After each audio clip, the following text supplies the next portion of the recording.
G'day, people. I hope you're well.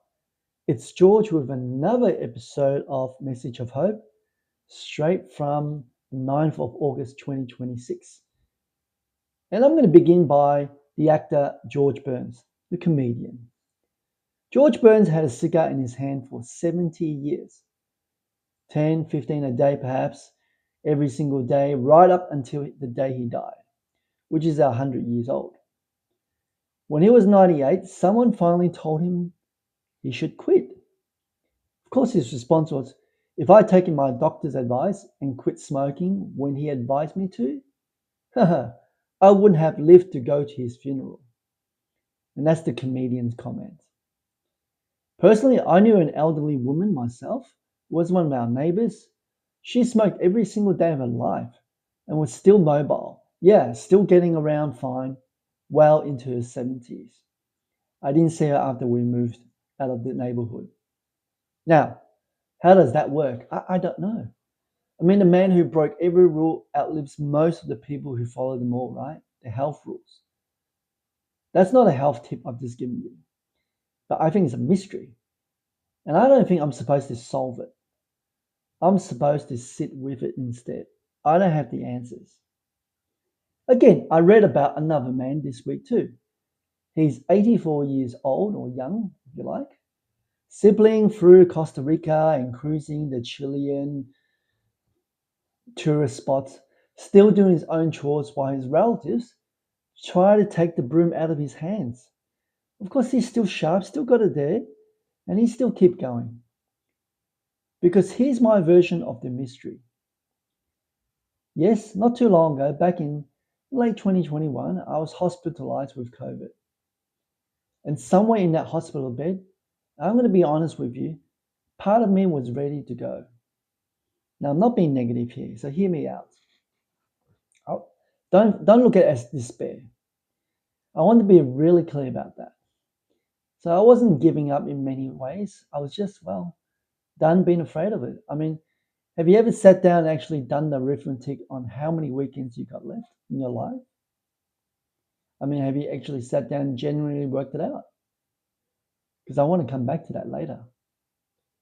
But first, here's what I actually believe about death, where I think it comes from a Christian point of view, okay? So listen to this. That's Proverbs chapter 3, verses 1 to 2. This is what he says. My son, do not forget my teaching, but let your heart keep my commandments. For length of days and years of life and peace they will add to you. Now, I'm going to try to be honest with you about that verse before I go any further. Because if you read it and read the context, that's a promise, right? Keep the commandments. Get more days. And if that's the mechanism, I think George Burns should have been dead at 50. I don't think he followed the Lord. I don't know. My old friend with her daily cigarette should have gone the same way even. She definitely didn't follow the Lord in her days. But that's not what happened here, isn't it? So either the promise is broken or if I misunderstood what's actually promising. But then again, I'm going to say the Bible has the most authority. I don't think God is running a longevity vending machine here. Put in the coins, extend your life. No.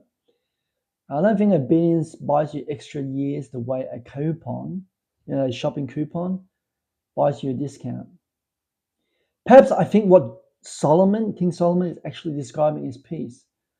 Not the guarantee of more days, the quality of the days you get, however many there turn out to be in your life. Which brings me back to that hospital bed.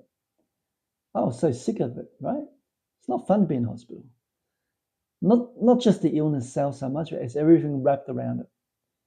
I got so sick and tired of the injection in my stomach every single night because the nurse wanted to apply to stop the blood from clotting. I was so sick of the nurse checking on me every 2 hours around the clock. Hardly could get any sleep, undisturbed. But I understand completely. They were just doing their jobs, right? But really, the 2 hourly checks means you never once get a full stretch of sleep.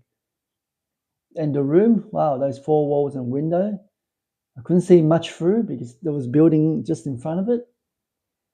And there was no real sense of whether it was morning, afternoon, or middle of the night.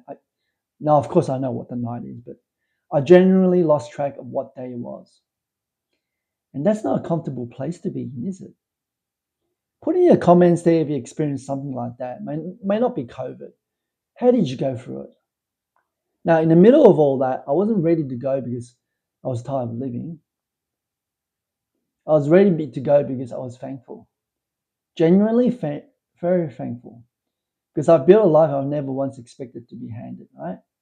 And lying there on the bed, losing track of the hours, just needle after needle in my stomach. I remember thinking, if this is it, I'm going to meet God who gave me all that, all the wonderful things that happened in my life.